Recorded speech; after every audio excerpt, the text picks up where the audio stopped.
Algumas definições preliminares. Todos devem saber, mas é bom a gente reavivar. Arrebatamento é um evento que ocorrerá em um tempo tão pequeno quanto abrir e fechar os olhos. É a Bíblia que diz. É o movimento mais rápido que nós fazemos. Vai e toca o solo. Mas, irmão, demora. Para quem tem mais idade, demora mais, como eu. Faça isso, faça aquilo, demora mais. Mas abrir e fechar os olhos é muito rápido. E vem sem aviso prévio. Durante anos e anos, eu vi, li e preguei que excesso de acontecimentos, excesso de terremotos, guerras, eram sinais do arrebatamento. Mas se é iminente, não pode precisar de sinais.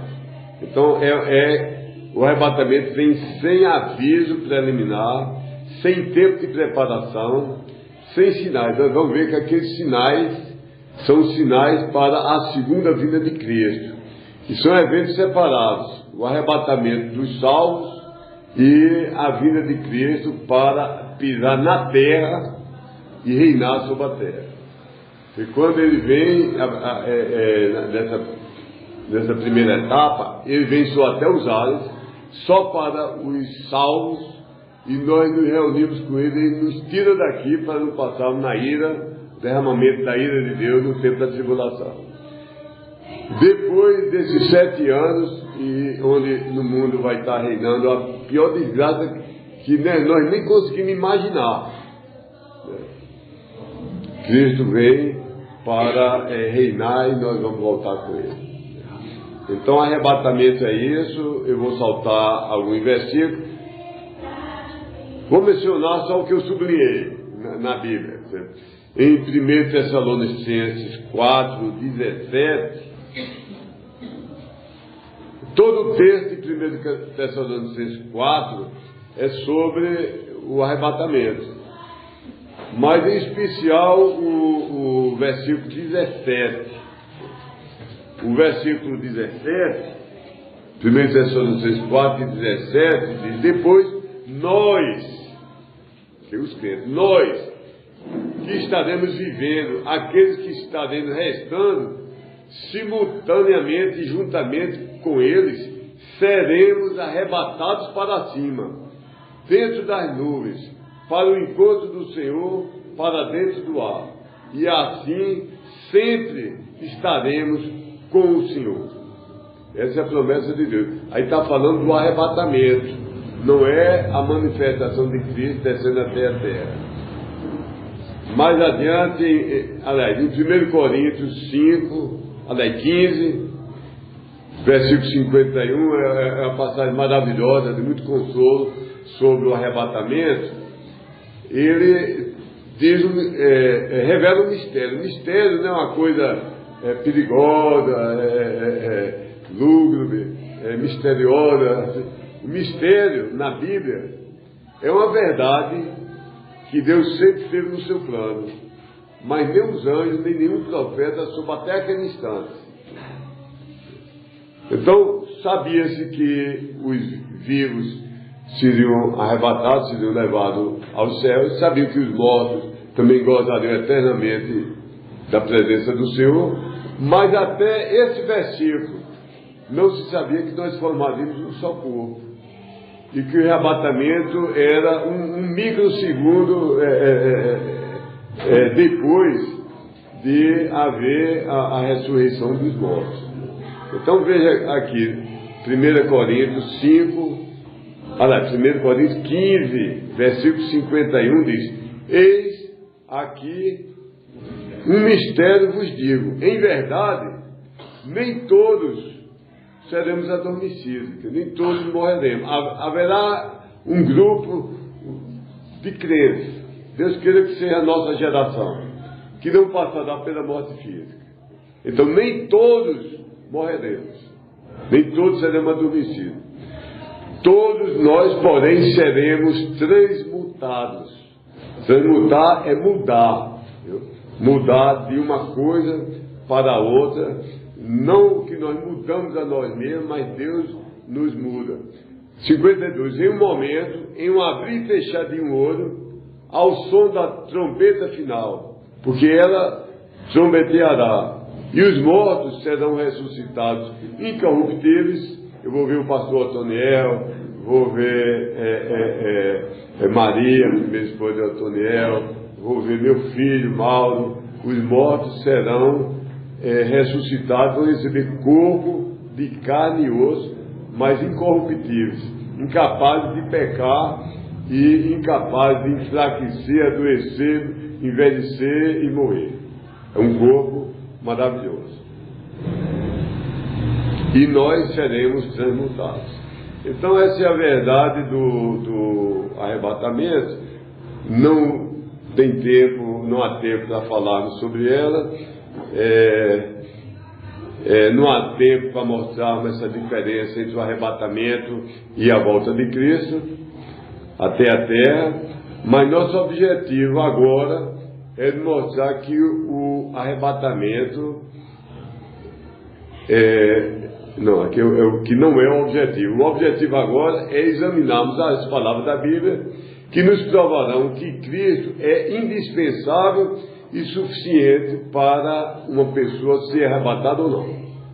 Indispensável significa o seguinte: se não creu na forma bíblica, que pode crer, mas não na forma bíblica, mas se não creu da forma bíblica, no Cristo da Bíblia, você não será arrebatado. Então há muitos Cristos. Há o Cristo da prosperidade, há o Cristo das vantagens, há o Cristo dos espíritas, há o Cristo dos católicos, que é submisso a Maria, que tem vários intermediários, que não é o único caminho. Há muitos Cristos falsos, né? E há muito modo de crer que não é o modo bíblico, né? Crer de forma não bíblica, crer somente na existência, até o diabo crê e estremece. Ele é o diabo, ele é malévolo, mas não é burro. Ele sabe que Cristo existe, mas não se submete ao senhorio de Cristo. Então, o objetivo é esse: mostrarmos que o arrebatamento é necessário e também que é suficiente. Suficiente significa se a pessoa creu do modo bíblico, no Cristo bíblico. Então, é Cristo que garante o arrebatamento. Porque se dependesse da nossa fidelidade e da nossa força, nenhum de nós, a começar de mim, estaríamos aptos para o arrebatamento. Mas é Cristo, uma vez que depositamos a nossa fé nele, ele nos põe no recôndito de sua mão e diz: agora quem garante sou eu. Não é nossa força. Então, há dezenas de seitas evangélicas que têm medo de ser encontrado no arrebatamento. Se for no dia do culto, se não tiver no culto, não é arrebatado. Se não tiver, até chega o extremo. Já ouvi falar de há crentes que morrem de medo, tomam um banho muito rápido, porque se Cristo voltar e eu tiver despido, ele não vai me levar. É verdade, viu? Então, coitado, é falta de ensino. Então nós vamos ver que uma coisa é a premiação, outra coisa é a salvação. No aspecto de ser arrebatado, não faz a menor diferença se eu estou andando nos momentos mais fiéis de minha vida, ou no 10º lugar de fidelidade, ou do mais fraqueza, porque Cristo vem arrebatar o seu corpo. E ninguém arrebata um corpo deixando um dedo mindinho, deixando um braço esquerdo, deixando uma perna direita. Cristo vai arrebatar o corpo, as células que estão com saúde, as que não estão com tanta saúde, mas vai arrebatar o seu corpo inteiro. Agora, no aspecto de premiação, de recompensa, é muito diferente. O modo que você viveu sua vida depois de salvo vai fazer toda a diferença eternamente. Se você procurou obedecer a Deus na medida das suas forças e das oportunidades, falar o Evangelho aos outros, orando a Deus. Perfeito nós nunca vamos ser. Mas uma coisa está andando nessa direção, pode ser um alvo longínquo que eu nunca chegue. E outra coisa está andando na direção oposta, ou na direção aqui a 90 graus para aqui e outra ali. Se sua vida, bom, meu maior esforço vai ser, eu quero ter a casa mais bonita da rua.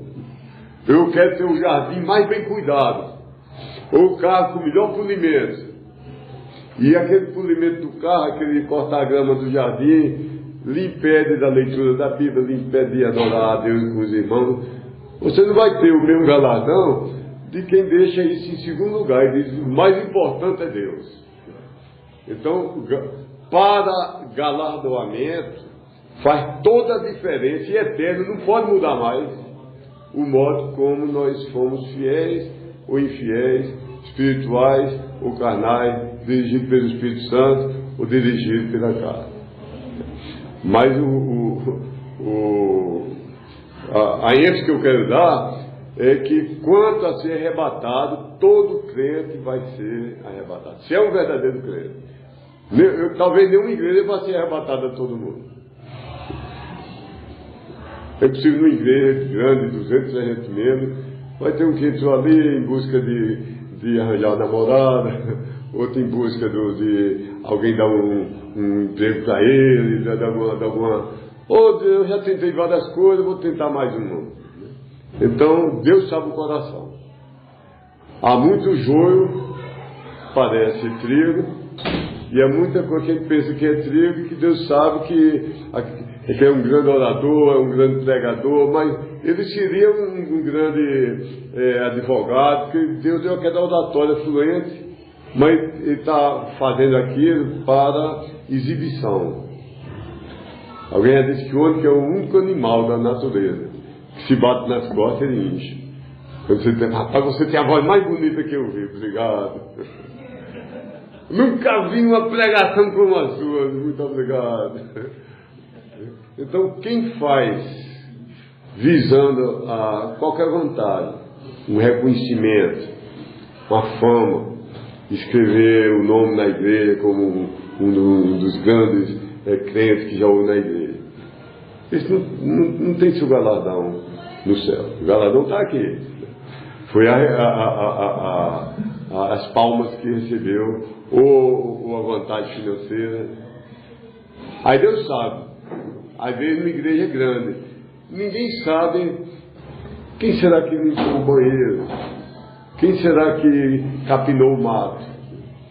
Se ele faz aquilo de coração, ele pode ter um galardão maior do que muitos pastores na televisão que passaram simultaneamente em 400 estações de televisão no Brasil.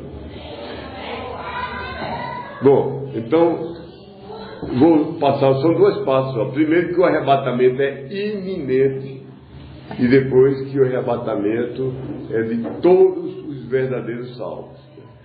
Sob iminência, ele quer dizer que pode ocorrer a qualquer instante. Eu lembrei uma coisa agora, quando eu era menino, a mamãe gostava que eu fizesse, dava um dinheiro aqui, ela comprava umas bombas, e soltava, pegava e botava uma lata, ela explodia, a lata ia para frente, todo mundo já fez isso. E às vezes, como gorava, né? Eu acendia, aí parava. E a gente esperava, aí ia parar para soprar. Aí quando eu soprava, eu não fazia isso, Paulo. Eu mandava, vai sopra bem para ver. Mas eu corri com um amigo meu. Então, iminente é isso. Já foi tocado fogo. O fogo percorreu um caminho e aparentemente já era para ter explodido, então a explosão é iminente, não falta mais nada. Então, essa é a palavra. O arrebatamento é iminente. Poderia ter ocorrido alguns dias depois da ressurreição, a ascensão de Cristo até o céu, e era esperado a cada dia. Pode ocorrer hoje, Talvez não terminemos esse culto aqui. O resto do culto seja no céu, na presença do nosso Senhor. Amém.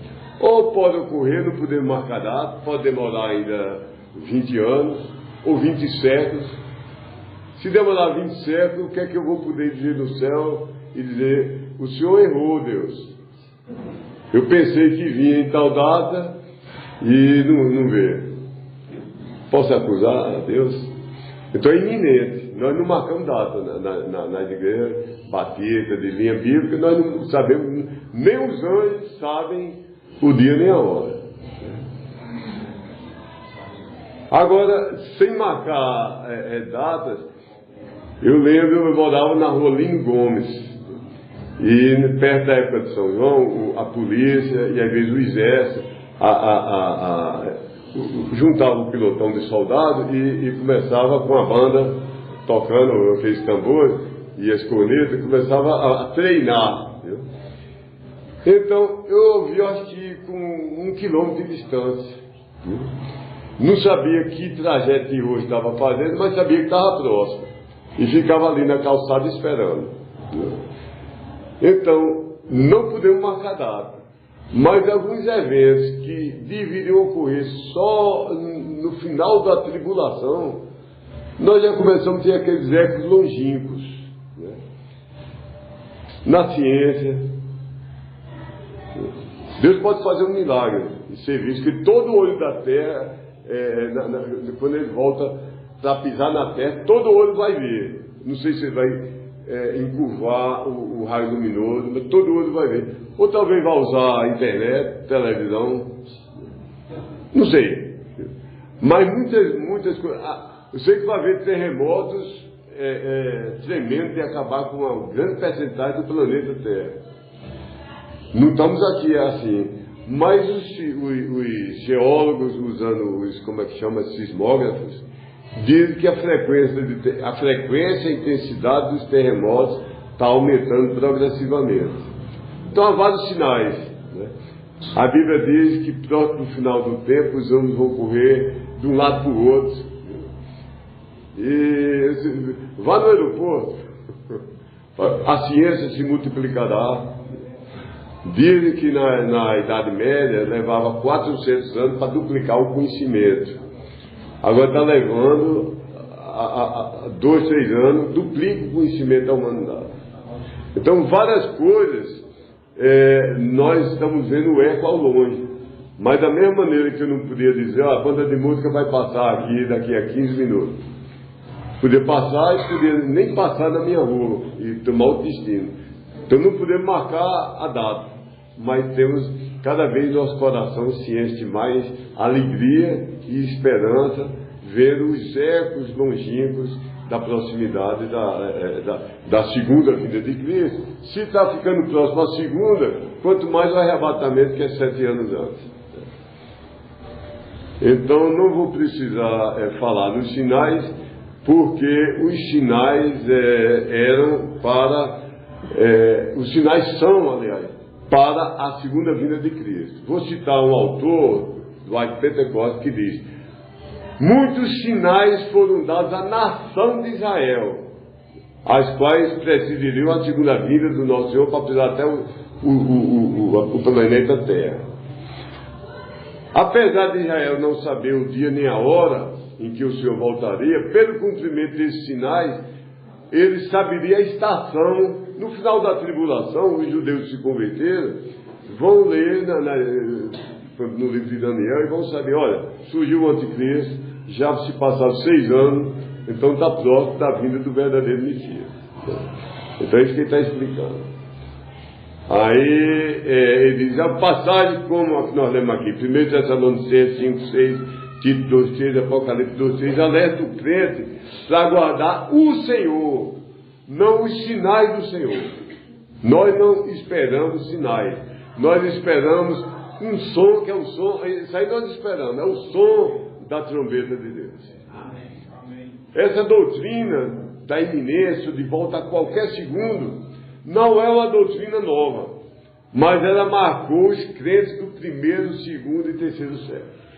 Depois da Igreja Católica, que foi se firmando lá por 4 séculos, isso ficou meio solto de lado. Mas há cartas de crentes, e a cavalo para o portador, para o navio, carta de crente para um familiar, dizendo até o outono, se Cristo voltar antes. Eles tinham a noção, não tinham as palavras que foram criadas recentemente, pré-tribulacionismo, pré-milenismo, mas tinham nitidamente a noção de iminência. Então isso é bem documentado, que os crentes do século I, II e III esperavam a vinda de Cristo a qualquer instante. Eu não vou ler tudo, mas foi muito interessante essa parte aqui. Agora, vou para a segunda parte, segunda e última, que a gente vai ler mais. Quais vão ser os participantes do arrebatamento e, portanto, da recompensa? Porque primeiro Cristo vai nos arrebatar, e então nos céus vai ter aquele arrebatamento, que também hoje não dá tempo de falar. Cada um, crente, já salvo, pé da salvação, é da família de Deus, mas ele pode ser premiado com ouro, prata e pedra preciosa. Ou tudo que ele fez ser madeira, feno e palha.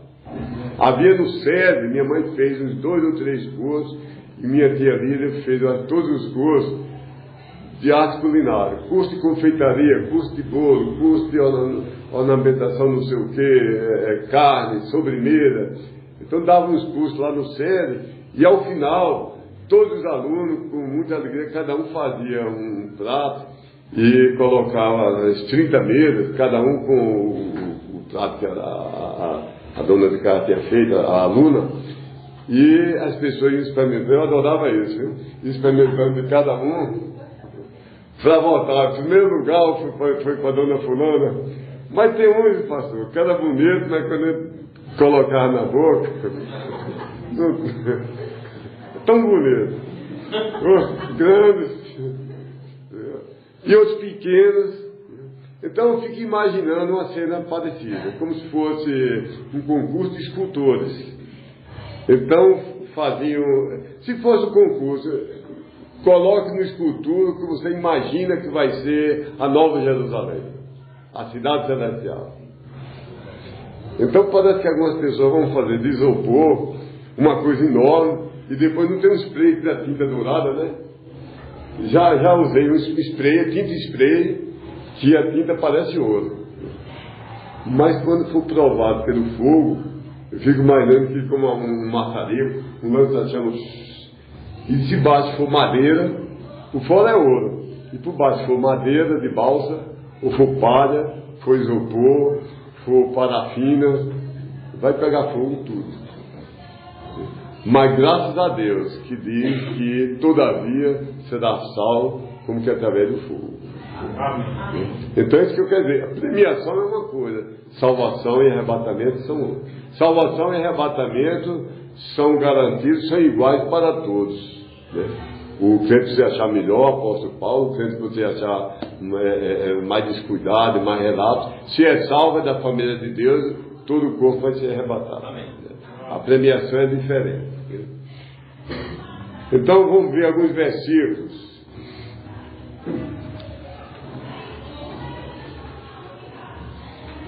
Romanos 14. Eu vou soltar mais rápido sobre isso, que ainda é mais sobre a premiação. Romanos 14, verso 10. Alguém pode ler?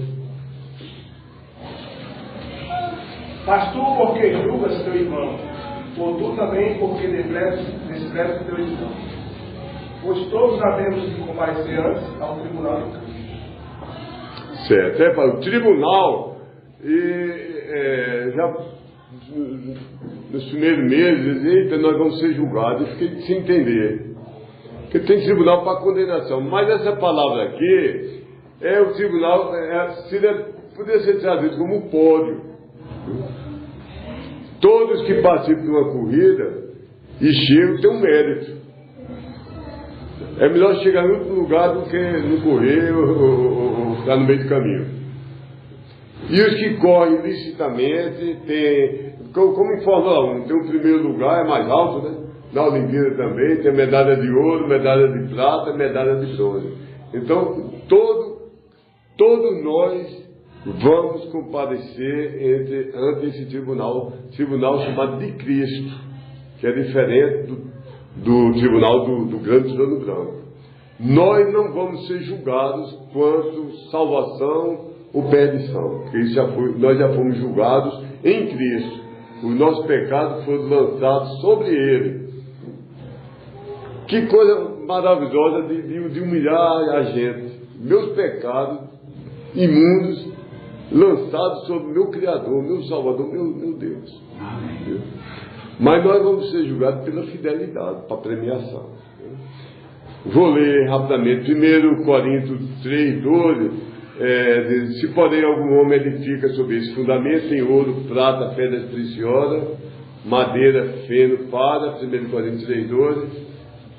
Então, não quis ver o versículo a passagem toda, mas há essas três categorias: madeira, prata e pedra preciosa, é nobre e são coisas eternas. Quanto mais você coloca fogo no ouro, mais ele reluz. Mas na palha, quanto mais você coloca fogo, mais ela vira cinza. Né? Vira cinza. Hein? Uma reluz e outra reluz. Exatamente. Não vou ver, tem aqui uns 20 versículos, mas aqui é suficiente. Estou falando da recompensa. Vou saltar outra parte aqui.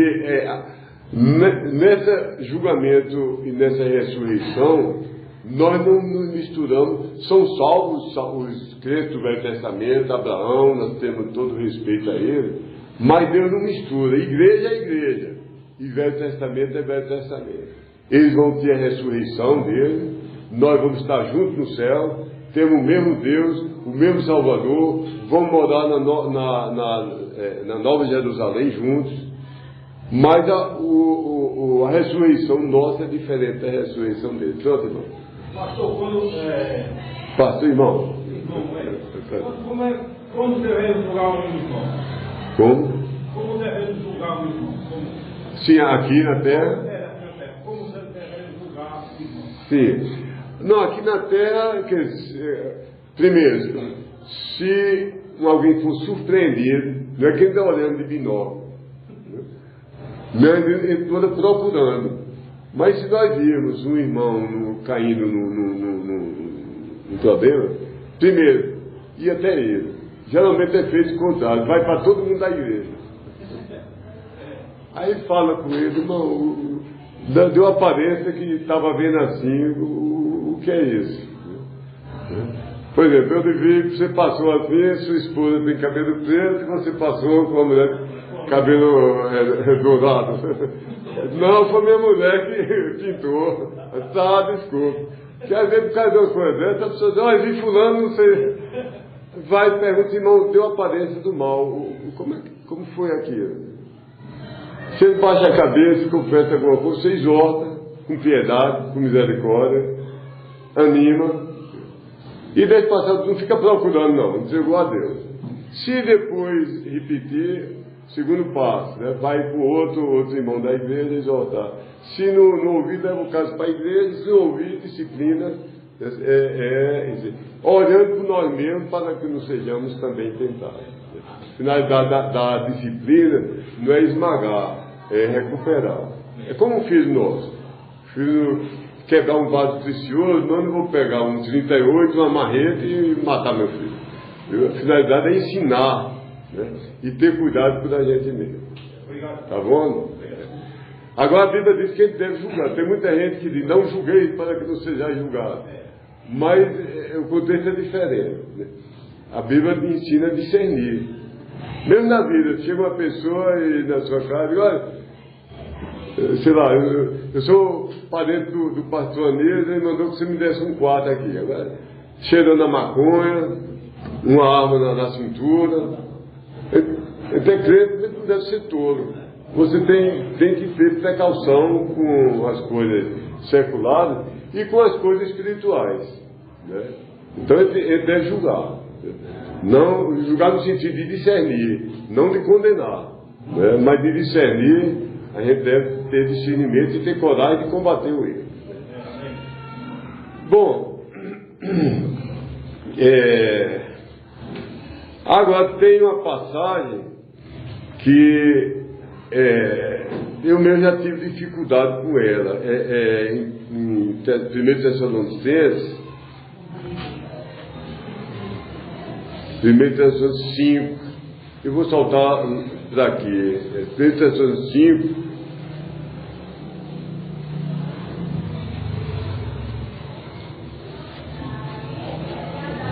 que lá no final há uma teoria de arrebatamento parcial, que Cristo, Deus venha como passasse um imã e levasse os tempos mais espirituais.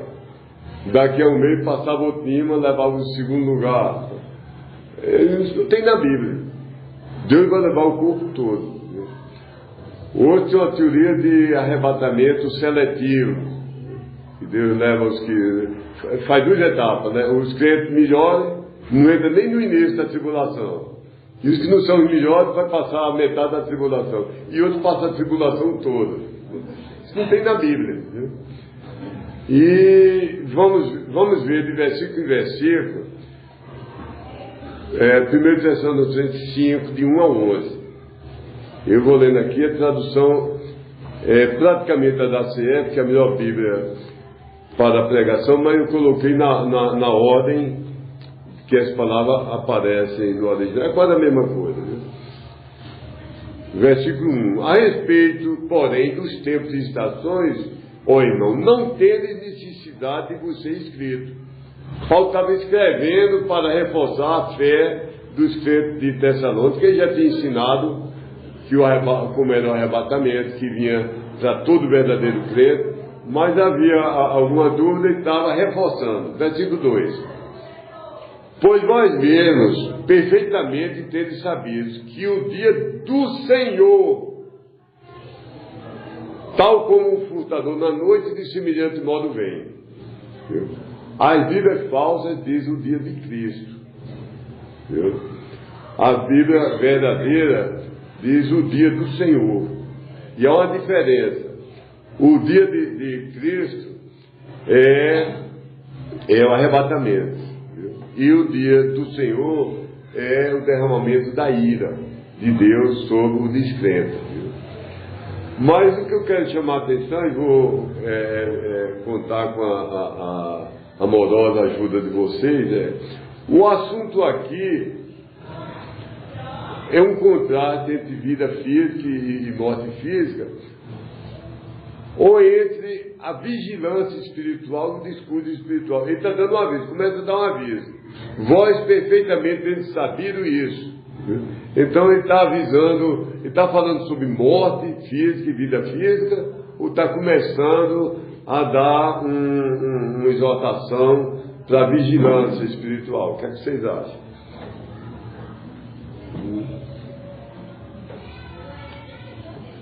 Não está falando aqui de morte nem vida. Talvez seja melhor aqui depois. Olha, no verso 3.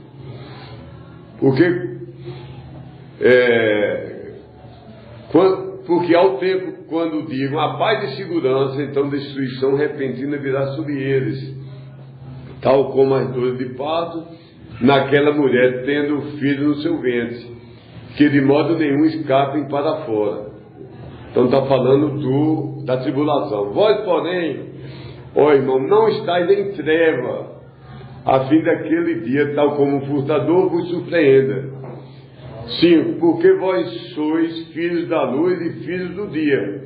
Nós não somos da noite nem da treva. Então, realmente, o contraste aqui está falando de morte física, ou está falando, nós não somos da noite nem da treva. Está falando de vigilância espiritual. Né? Verso 6.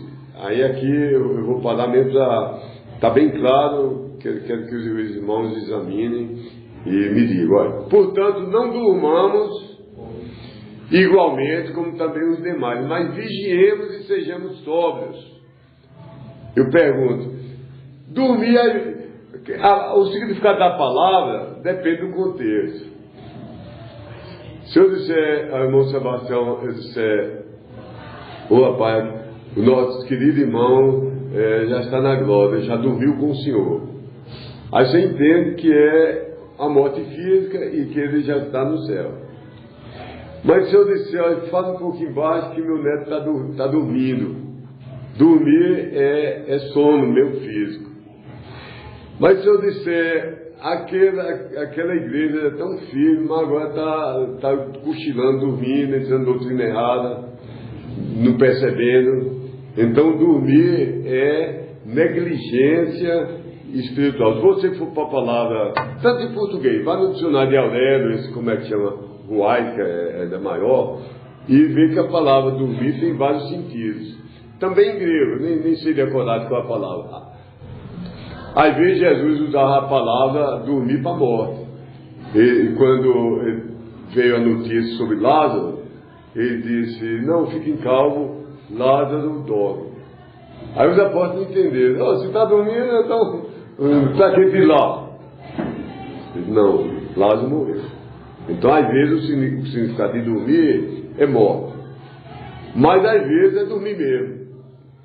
Quando diz que eu ouvi uma pregação muito longa e dormiu mesmo. E às vezes é dormir espiritual. Agora eu pergunto aqui, nesse trecho todinho de 1 Tessalonicenses, nós estamos no versículo 6. Não durmamos também como os demais. Não durmamos. Ao contrário, vigiemos e sejamos sóbrios. Sóbrio está com a mente alerta. Ao contrário da embriaguez. Você diz, fulano está bêbado e fulano está sóbrio, no pleno uso das suas faculdades mentais e espirituais. Então Paulo está dizendo aqui, não durmamos como os demais, mas estejamos sóbrios. Ele está falando de sono físico, de morte, ou de alerteza e negligência espiritual. Né? Aí continua aqui, verso 7. Porque aqueles que estão dormindo, de noite dormem. E aqueles que estão se embriagando, de noite embebedam-se. Nós, porém, do dia sendo, sejamos sóbrios vigilantes, havendo-nos vestido da couraça da fé e do amor, e tendo por capacete a esperança da salvação. Novamente aqui, sejamos vigilantes ou sóbrios, espiritualmente, né? Preservando a sã doutrina, tendo cuidado para não cair em pecado, nem tolerar e aplaudir ou aceitar o pecado e o redoutrinar dos outros. Como a gente viu no 1º de maio, a separação é pessoal, eu vim separar do pecado e do erro, mas também chega ao 2º grau, né? Eu me separar de quem não se separa do pecado e erro. É ordem da Bíblia. Jesus, centenas de vezes, diz para se afastar do fermento. Ele ia fazer um pão delicioso lá em casa, mas aquele fermento, se ele quisesse preservar a farinha de trigo, se ele botasse o fermento no saco de farinha de trigo, na outra semana estava tudo fermentado. Nós fizemos, tínhamos algumas vacas que tiravam leite. Se deixasse um leite azedo de uma vaca contaminar o leite bom da outra, pastor, desgastava tudo. Eu nunca vi 100 litros de leite puro ajeitar 1 litro de leite puro. O leite podre é que apodrece o leite puro, azeda. Então na igreja, sem tolerar um erro, está pequenininho, o irmão está pregando que perde a salvação, mas então ele é tão engraçadinho, vamos tolerar. Se deixar entrar o primeiro milímetro do erro, não sei o tempo, se vai ser um dia, ou uma década, ou uma geração, ou 2, ou 3, mas vai entrar o erro todo. Ou a gente toma a ação logo no início, ou perde tudo. É a analogia do leite. Esse tinha, não era muita vaca, tinha umas 5 ou 6 vacas, a gente achava bonito, era leite demais para a gente e era pouco para a gente vender comercialmente. Então ele fazia queijo de quadro, doava às amigas, as pessoas da igreja. Foi divertido. Mas se deixasse um pouquinho onde guardava o leite. Não vamos lavar bem hoje não. Não passar só uma água assim, desgastava tudo, né? Está espalhado. Mas se fosse o coalhado é bom. Eu primeiro deixava lá, botava uns pingos, negócio chamado coalho, aí depois esperava, aí coalhava, depois ela botava num negócio chamado chincho, que vai tretando. A mesma com uma queijeira melhor agora. Mas se deixar uma vaca desenvolver infecção nas terras, é que sai puro mesmo, e você não afastar ela das outras. E for tirando das vacas sadias e da vaca que está saindo aquele litro amarelo, contamina tudo. Zero não dá quadrada, não tem nada, não dá nada. Assim é na igreja. Muitas igrejas morreram, igrejas do passado glorioso, bom, começaram a tolerar o erro, pouquinho, milímetros, 10 centímetros, 10 quilômetros. Então, tem que cortar no início. Com amor, mas com firmeza. Primeiro instrui. Se for, não, eu estou entrando aí para desgastar a igreja. Então, vá para outro canto, vai desgastar no outro canto. Aí, voltando aqui, Paulo está alertando entre a leiteira. Assim, eu já fiquei de sentinela. Não pode dormir, sentinela. Tem que ficar olhando, porque a vida de outras pessoas, quando ele serve o exército, ele olha, você é um homem que está guardando 2.000 homens. Você cochilar e dormir, alguém passa, vem uma tropa de inimigo, lhe corta o pescoço e entra e mata todo mundo. Então é uma maior vergonha, eu acho, para quem é um militar, acontecer um assassinato em massa no momento que ele era sentinela. Né? Sentinela tem que fazer jus ao nome, ficar vigiando. E Paulo está falando disso. Então, eu estava no 7 ou no 8, né?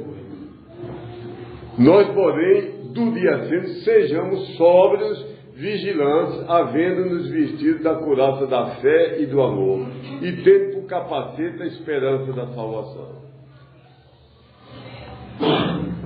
Agora, os 3 últimos versos.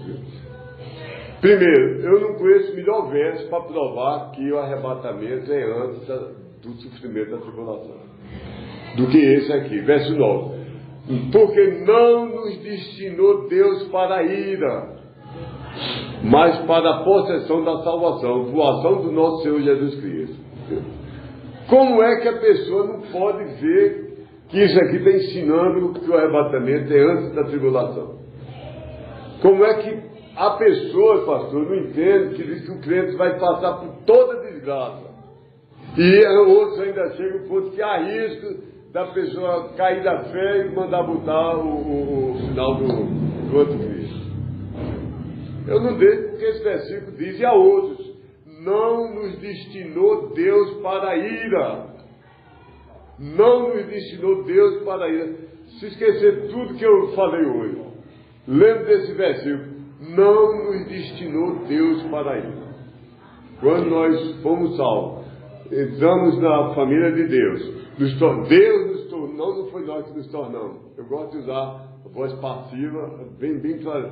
Fomos tornados filhos de Deus. E Deus não bate firme, não falha a palavra, não volta atrás. O filho foi desobediente, ele vem puxando a orelha, vem debaixo da vara da disciplina, como em 1 Coríntios 5, que deu que caiu em incerto com a esposa do pai dele. Ele disse: fizeram tal para a destruição da carne. Satanás destruiu a carne, mas o espírito vai ser salvo. Agora vai se envergonhar a eternidade toda. Galardão se perde, salvação não se perde. Galardão, Paulo escreveu: tem que cuidar que ninguém tome a tua coroa, né? Se tiver, é esse. Mas o sentido é esse. Se alguém quiser procurar, tenha cuidado para que ninguém tome a sua coroa. Você pode ser um crente, viver 97 anos como o pastor Antoniel. Se no último mês você Começar a fazer doações para Testemunho de Jeová, para Espírita, contribuir para a novena. A Bíblia diz que galardões e coroas são perdidos. O final, você pode correr a maratona, são 42 quilômetros. Né? Você pode correr 41 quilômetros, faltar 100 metros. Se nos últimos 100 metros você eu vou sentar aqui no asfalto, perdeu. Então tem que ter cuidado. Galardão se perde, coroa se perde, salvação não se perde. Salvação não se perde porque estamos dentro da mão de Deus, ninguém pode arrebatar. Nem eu mesmo posso me arrebatar, nem os anjos, nem nenhum demônio. Estamos terminando aqui. Verso 10. Aquele, falando de Cristo, havendo morrido, para benefício em lugar de nós. Eu traduzo às vezes mais longo, porque havendo morrido por tem muitos sentidos, né? Sei lá, eu sou doido para açaí. O por tem um sentido, mas eu quero dizer que havendo morrido para benefício, morreu, não somente em meu benefício, não somente para me dar exemplo, mas ele morreu em meu lugar. O castigo que nos traz a paz estava sobre ele. Por suas pisaduras fomos sarados. Ele morreu em meu lugar. Aquele havendo morrido para benefício em lugar de nós, a fim de que, quer vigiemos, quer durmamos, juntamente com ele estejamos vivendo. Eu fiz essa conversa longa para ver o contexto. Porque 20 anos eu entendi aqui, quer vigiemos, quer estejamos mortos, quer estejamos vivos, quer estejamos mortos. Mas essa semana, pastor, eu fui ver que o sentido é de vigiar e morrer, não é vida física e morte física. O que você está dizendo? Olha, vou repetir aqui. A fim de que, quer vigiemos, estejamos vigilantes, observando, contribuindo com o pastor. Pastor, o senhor talvez não notou, mas eu acho que aquele cara está querendo atacar a igreja. Cuidado com aquele pessoal da rádio, que acho que eles vão fazer uma traição com a gente. Cuidado com...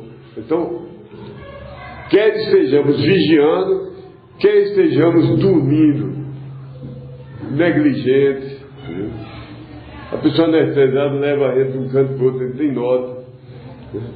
Então, quer o crente esteja vigiando, quer esteja dormindo espiritualmente, juntamente com ele estejamos vivendo.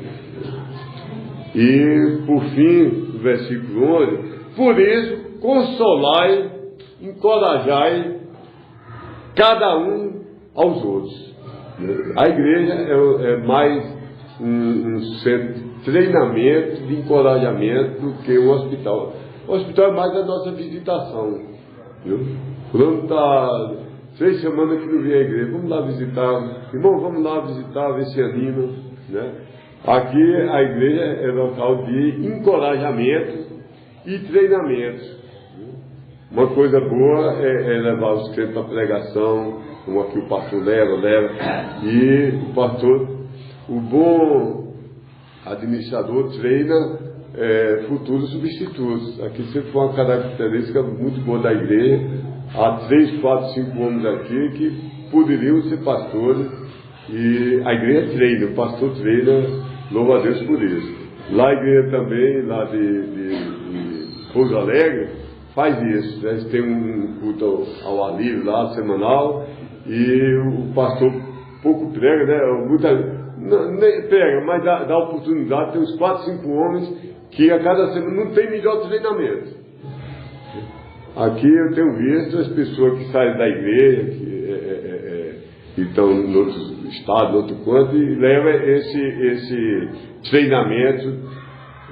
Não tem treinamento melhor. Então, por isso, consolar e encorajar cada um aos outros, e edificar-os uns aos outros, como também fazeis.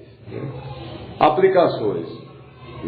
Se aqui no nosso meio, eu creio que não, mas alguém não é crente ainda, se tem um verso na minha Bíblia que me dá calafrio, 2 Tessalonicenses 2, 7 a 11, no meu entender, quem entendeu o Evangelho, entendeu, e adiou, recusou, não vai ter chance de conversão na tribulação.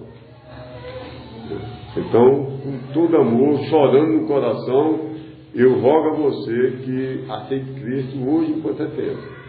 Porque se ele voltar hoje, ninguém que rejeitou hoje tem a menor das menores chances de entender o Evangelho.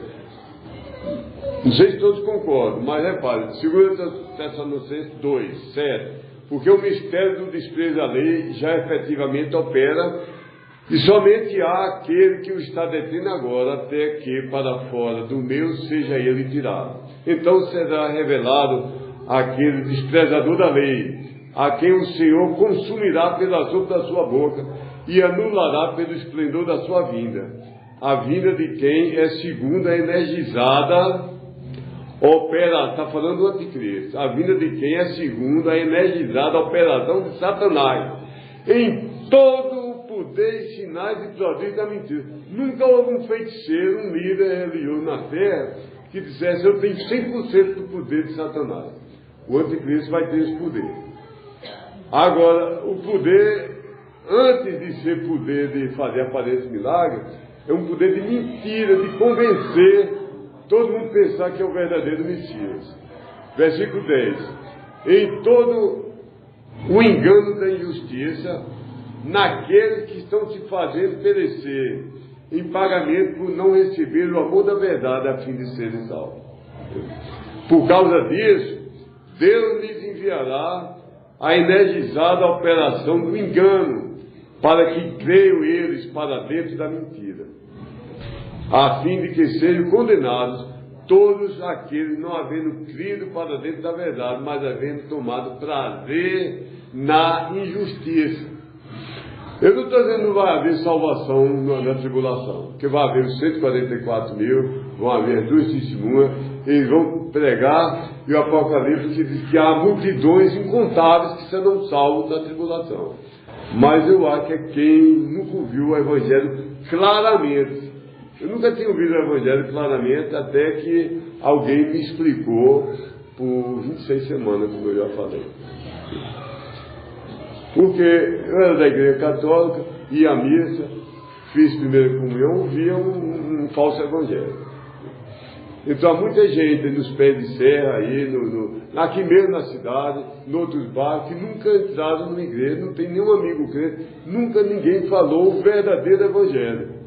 Talvez alguns falaram do falso evangelho. Você está com um problema de emprego, vá para a minha igreja, que lá todo mundo vai enricar.